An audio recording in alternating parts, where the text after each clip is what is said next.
Hello Uplanders, I'm YK2012, founder of the Upland Guide. There are a lot of people that reach out to me on a regular basis asking me for my opinion, some answers regarding some of the properties that they have bought. And I thought that this would be a great opportunity to share my answer on one specific question, which is pretty representative of a lot of questions that I receive. And hopefully this will help you to better be able to break down some of the properties you see for sale and determine if you are in fact making a good purchase or not. So the question that I received here is, how do I know if West 80th Street in Manchester Square, Los Angeles is a good street to buy properties in? I bought one for 8,200 UPX and I see a lot more around it which people are selling for 12,000 to 20,000 UPX. Should I buy more? Before I provide my answer, I just want to create this disclaimer and let everybody know that this is not financial advice. Everyone should be doing their own research, and this is how I break things down, but there are other ways to look at this as well, so should not be any financial advice for anybody. There are so many cities and so many neighborhoods in Upland, so many streets, so much going on that I'm not convinced that there is any one person who is able to track all of the data and be on top of everything to be able to provide these answers. I personally did not even know where Manchester Square was. I had to look it up in order to provide some context here. With the question that was asked, there are a number of issues with it even before I get into the answer. The first one is, I'm not entirely sure what the motive of this player is to buy this property. Maybe it's his childhood home. Maybe he's just looking to get a quick flip.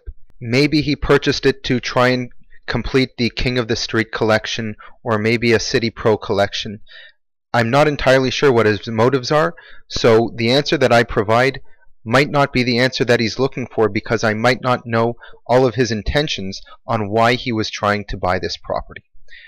For the sake of this video, I'm going to assume that this player thought that this property is underpriced, he got it at a good deal, and that maybe in the near or medium future he will be able to resell this property for a higher price and make a profit.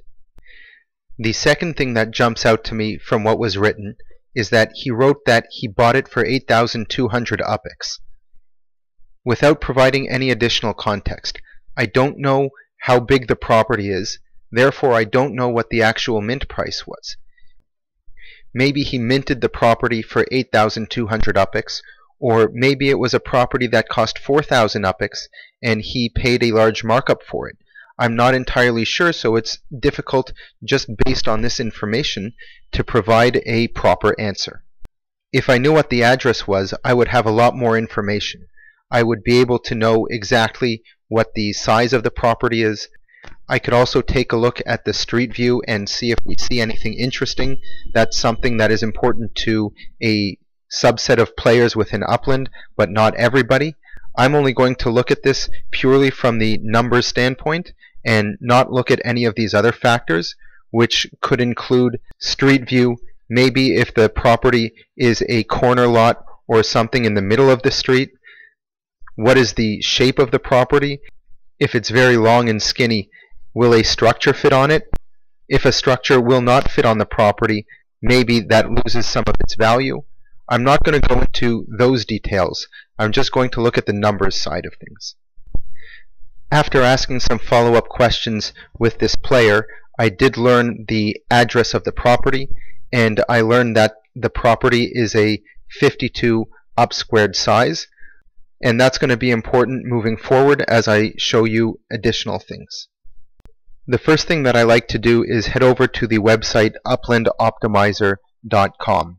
They have a lot of interesting tools that can help you determine the property value of properties that you own or properties that you're looking to buy or sell. They have a number of maps here, and I've selected the sold out map for Los Angeles. I want to go ahead and see if the neighborhood is sold out or not. After understanding that this is the neighborhood that is in question, I can take a look at the color coding here and see that it is 90 to 99% sold out. So that's a good start that the neighborhood is very close to being sold out, but it does still mean that there are properties available to mint. They have a number of different map types, and I'm looking at the sold out map, but there's also the sold out non-FSA. We're able to see here also for FSA properties what the status is. If you're unfamiliar with FSA properties for newer players or their restrictions, take a look at the link in the upper right hand corner to learn more about those. Since the neighborhood is not 100% sold out, that means that someone is still able to mint properties at base price. The next thing that I'm going to do is check out under the Data tab the properties for sale. And I'm going to search for Manchester Square as part of the Los Angeles City. I'm going to order it by price and look starting with the cheapest price. So here we can see that the cheapest price for a property on the secondary market in Manchester Square is going to cost you 8,500 UPX or $8.75. So the next thing that I'm going to do is actually remove the US dollars from this so we can just take a look at the UPX. I use the US dollar reference just as a reference to see how far off it is from the floor price in UPX, but after that I typically like to look at it just from the UPX perspective. So here we can see that the cheapest property is 8,500 UPX, and I like to scroll down a little bit to see about 10 or 20 properties down if that number is actually moving. So here we can scroll down and see that there are a ton of properties that are listed for 9,850 UPX. We can see that here it's primarily by the same user, so it looks like he's trying to create some sort of an artificial floor at some point. So here it looks like we already have the answer to our question. We know that the size of the property that this player had asked me about was 52, and he said he had bought it for 8,200 UPX. And now we can see that actually there are plenty of 52 upsquared properties that are being listed now for 9,850 UPX.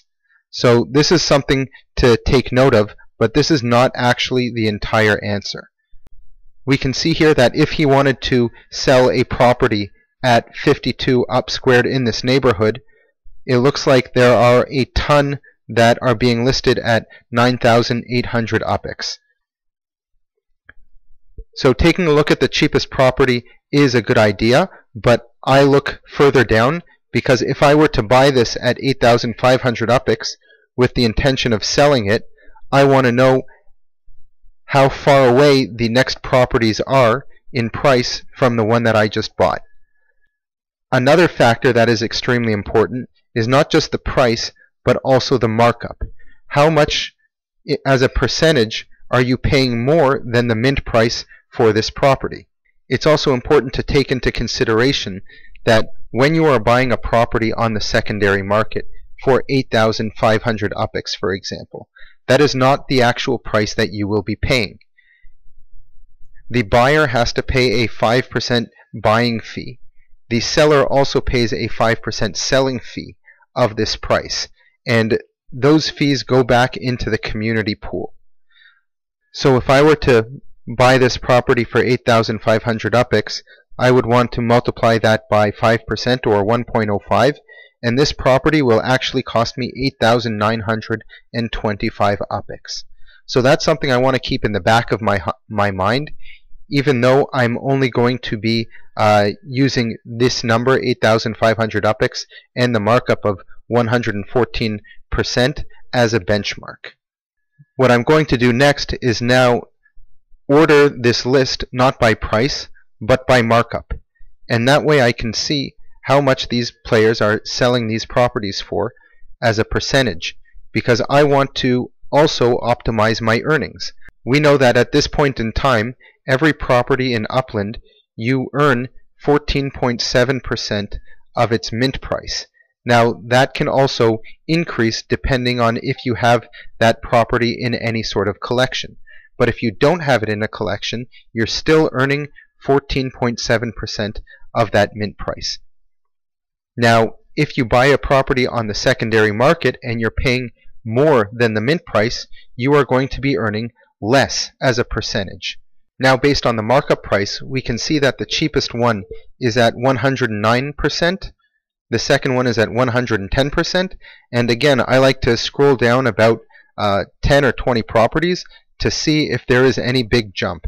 But I can see here that there is just a very gradual increase, and I'm not counting the number of properties, but there are plenty that are less than 130% markup. Let's say I didn't know the actual mint price of this property, but I do know what its size was. He had mentioned that it was a 52 upsquared size property. So what I want to do is to be able to calculate that mint price. There is a complete video with a link in the upper right hand corner that explains all of this calculation and how to understand the property card.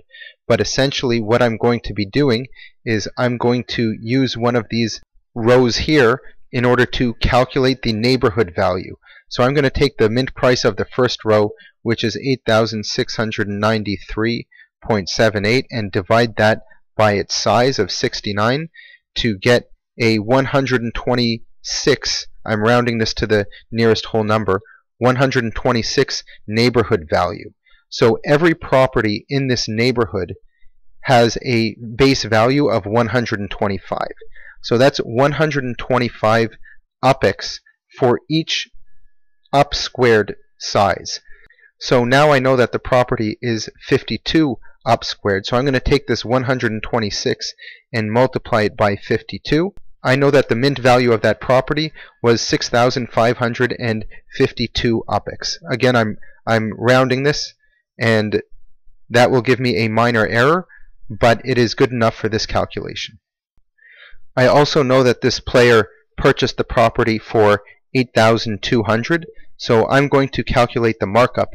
Take 8,200 and divide it by 6,552, and I'm going to get a markup of 125%. For this, I would also multiply by 100 because we're dealing in percentages, so 125%. And now if I'm looking at this markup value, I'm going to scroll down and see how many properties are ahead of this 125%. So it seems that there's quite a number of them. Now I've switched back here to order it by the increasing price. And we can see here once again that the cheapest price at the moment is 8,500 UPX. And the player had purchased his property for 8,200 UPX. So he ticked the box of purchasing the cheapest property at that time, but the markup was not so favorable. If he was willing to spend a little bit more UPX to buy one that cost 8,500 UPX, he would have gotten a much better markup, and he would be earning more as a percentage of his mint price had he taken a look at some of these other properties down the line. So if I'm going to take a look at what is currently available, I want to find out how to optimize the cheapest price as well as the best markup. And if I'm able to scroll down here, I can see that there's one here at 109% at 9,500 UPX. So if I'm willing and if I have the UPX in order to spend a little bit more, I will be getting more earnings as a percentage. Once again, this player spent 8,200 UPX on the property, and purchasing it from another player, he had spent an extra 5%. So he actually spent 8,610 UPX. In order to sell that property and just break even, you would need to take that 8,610 and divide that by 0.95, because you are going to be paying a 5% seller fee when you sell this again. So this will give you 9,063 UPX. So if this player were to sell this property for 9,063 UPX, he would be breaking even. He would be getting his money back from this deal. So now with that number, I'm going to take a look here and see based on the price where 9,063 UPX sits. So that sits fairly low at the moment right now, but it's unclear what's going to happen tomorrow. Are more people going to be listing properties for sale lower than the current floor price, or are people going to be buying in this neighborhood and buying up this floor? So it's unclear exactly where this sits, but at initial glance it does look like it is fairly close to the floor price. And now if I switch to looking up the markup price, we had said that the markup that he paid for it was about 125%. Now if you add a little bit more than 10% on top of that, you're going to be getting 135%. So if I'm scrolling down here and I'm going to get to 135%, it looks like there are many properties that are being listed for less than that, with many of them approximately less than 11,000 or 10,000 UPX. So players have a lot of additional options here in choosing a property in that general price range. It all boils down to what you're looking for. There are some people who will be actively looking for the lowest markup, and others who will be looking to buy only the cheapest properties.